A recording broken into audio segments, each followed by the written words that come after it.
আসসালামু আলাইকুম। Welcome back to my channel Jahan's recipe. গ্রাম বাংলার একটি ট্র্যাডিশনাল রেসিপি নিয়ে হাজির হলাম। আজকের রেসিপি কোনো রকম গন্ধ ছাড়াই নারকেলের দুধ দিয়ে হাঁসের মাংস ভুনা রেসিপি। সেই সাথে থাকছে হাঁসের মাংস রান্নার গুরুত্বপূর্ণ কিছু টিপস অ্যান্ড ট্রিক্স। পুরো ভিডিওটি স্কিপ না করে দেখতে থাকুন। আশা করি আপনাদের ভালো লাগবে। যদি ভালো লাগে প্লিজ একটা সাবস্ক্রাইব করে আমার পাশে থাকবেন। আমি এখানে দেশি হাঁসের মাংস নিয়ে নিয়েছি।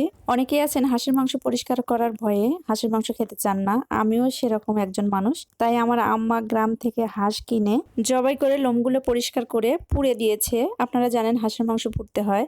আমি আমার মতো করে পিস করে নিলাম। আপনারা আপনাদের মতো পিস করে নেবেন। আমি মিডিয়াম সাইজের পিসগুলো করে নিয়েছি। তুলে নিচ্ছি। কলিজা এবং গিলাটা সাইডে রেখে দিলাম এবং মাংসগুলো খুব ভালোভাবে ধুয়ে আমি পাতিলে তুলে নিলাম। চুলা অন করে মিডিয়াম ফ্লেমে রেখে দিলাম এবং দিয়ে দিচ্ছি 1 চা চামচ লবণ, 1 চা চামচ হলুদ। আপাতত আমি এটুকুই অ্যাড করে নিলাম। হলুদ আর লবণ দিয়ে ভালোভাবে নেড়েচেড়ে আমি মাংসের সাথে মিশিয়ে নিচ্ছি। এভাবে নাড়াচাড়া করতে করতে মাংস থেকে কিছুটা পানি বের হয়ে আসবে।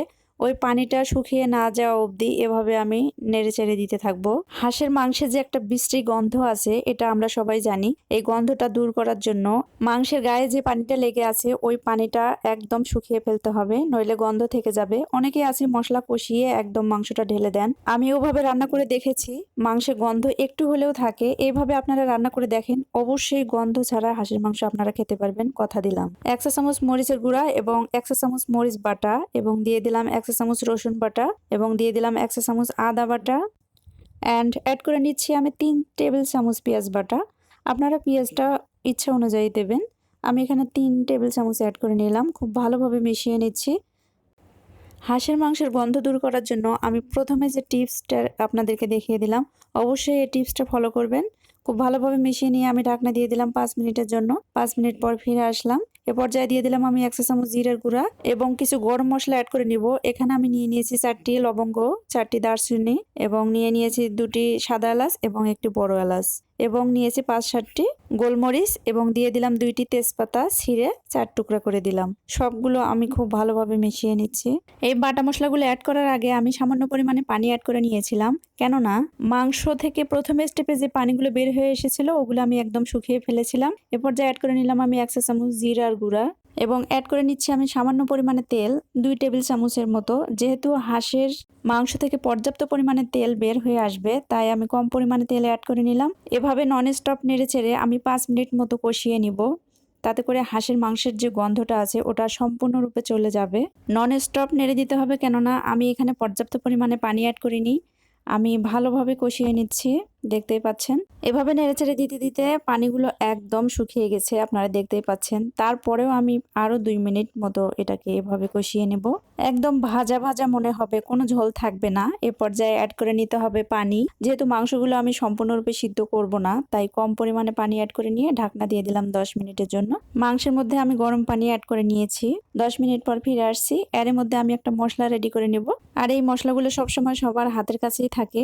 আমি নিয়ে নিয়েছি সামান্য পরিমাণে শাহি জিরা, একটি জয়ফলের 4 ভাগ করে 1 ভাগ এবং একটি জয়ত্রীর টুকরা, 2টি সাদা এলাচ, 2টি লবঙ্গ, একটি বড় এলাচ, 1/2 চা চামচ জিরা, একটি দারচিনির টুকরা এবং 4টি কালো গোলমরিচ।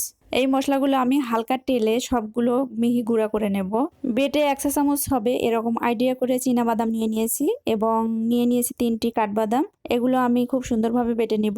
আর অ্যাড করে নিব আমি নারকেলের দুধ। নারকেলের দুধটা যদি আমি ভিডিও করি তাহলে ভিডিওটা অনেক লম্বা হয়ে যাচ্ছে, তাই আমি ওটা স্কিপ করে অ্যাড করার সময় আপনাদেরকে দেখিয়ে দিচ্ছি। ফিরে আসলাম 10 মিনিট পর। নারকেল থেকে কিভাবে দুধ বের করতে হয় এটা আমি আপনারা চাইলে অন্য ভিডিওতে দেখাতে পারি। ভালোভাবে নেড়ে নিয়ে আমি চেক করব মাংসগুলো আমার কতটুকু সিদ্ধ হয়েছে। আমি চেক করলাম 90% সিদ্ধ হয়েছে। আমি নামিয়ে নিলাম। এ পর্যায়ে একটি প্যান বসিয়ে দিলাম এবং দিয়ে দিলাম 1/2 কাপ পরিমাণ পেঁয়াজ কুচি। বড় সাইজের 3টি পেঁয়াজ আমি এখানে কেটে নিয়েছি এবং অ্যাড করে দিচ্ছি পরিমাণ মতো তেল। এ পর্যায়ে চুলার আঁচটা আমি হাই ফ্লেমে করে রাখলাম।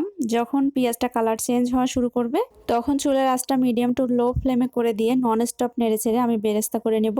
পেঁয়াজ বেরেস্তার খুব সুন্দর একটা কালার আনার জন্য আমি এখানে 1/2 চা চামচ হলুদের গুঁড়ো অ্যাড করে নিলাম। আমি যেদিন প্রথমবার হাঁসের মাংস রান্না করেছিলাম তখন কেউ খেতে পারেনি। পরবর্তীতে আমি আমার দাদির কাছে এই রেসিপিটা শিখে নেই। দাদি খুব সুন্দর করে হাঁসের মাংস রান্না করে, ওনার রান্নার প্রশংসা সবাই করে বলে আমি ওনার কাছ থেকে এই রান্নাটা শিখে নিয়েছি। পেঁয়াজ বেরেস্তাটা তুলে নিয়েই আমি ওই প্যানেই অ্যাড করে নিলাম বাদাম বাটা। যে বাদামগুলো আমি বেটে রেখেছিলাম ওইটা অ্যাড করে নিয়ে ঘন ঘন নেড়েচেড়ে দিচ্ছি।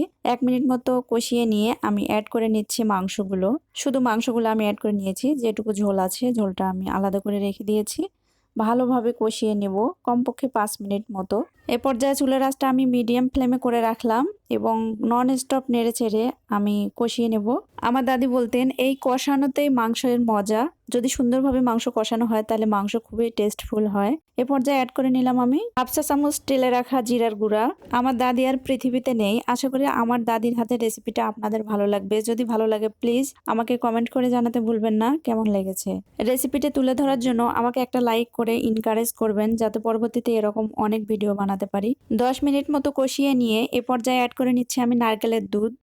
আমার এখানে 700 গ্রাম পরিমাণ হাঁসের মাংস আছে। 700 গ্রাম পরিমাণ হাঁসের মাংসের জন্য একটি মিডিয়াম সাইজের নারকেল ভালোভাবে কুড়িয়ে নিয়ে আমি কোরানো নারকেলগুলো একটু ঠান্ডা পানি দিয়ে ভিজিয়ে রেখেছিলাম।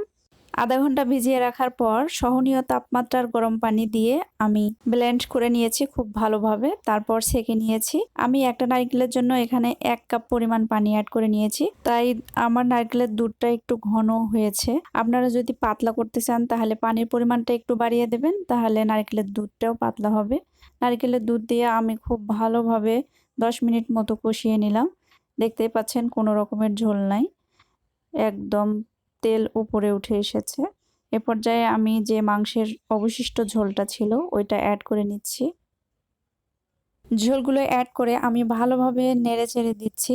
এ পর্যায়ে আপনারা আরেকটু টেস্ট করে নেবেন যে মাংস কতটুকু সিদ্ধ হয়েছে। মাংস যদি পুরোপুরি সিদ্ধ হয়ে থাকে সেক্ষেত্রে কোনো রকমের পানি অ্যাড করার প্রয়োজন নেই। আর যদি মাংস সম্পূর্ণরূপে সিদ্ধ না হয় তাহলে হালকা একটু গরম পানি অ্যাড করে নিতে পারেন। সামান্য পরিমাণে গরম পানি অ্যাড করে নিয়ে ঢাকনা দিয়ে দিলাম 2 মিনিটের জন্য। 2 মিনিট পর ফিরে আসছি। একটু নেড়েচেড়ে আমি যে গরম মশলাটা রেডি করে রেখেছিলাম ওইটা অ্যাড করে নিচ্ছি।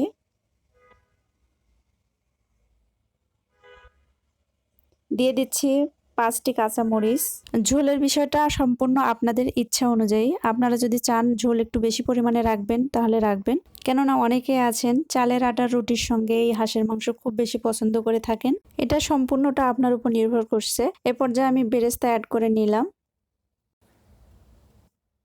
ভালোভাবে মিশিয়ে নিচ্ছি। চুলার আঁচটা আমি একদম লো ফ্লেমে করে রেখেছি। আবার ঢাকনা দিয়ে আমি 2 মিনিট দমে রান্না করব। ঢাকনা দিয়ে দিলাম, ফিরে আসলাম 2 মিনিট পর। দেখতেই পাচ্ছেন আমার মাংসটার ঝোলটা কতটা কমে গেছে।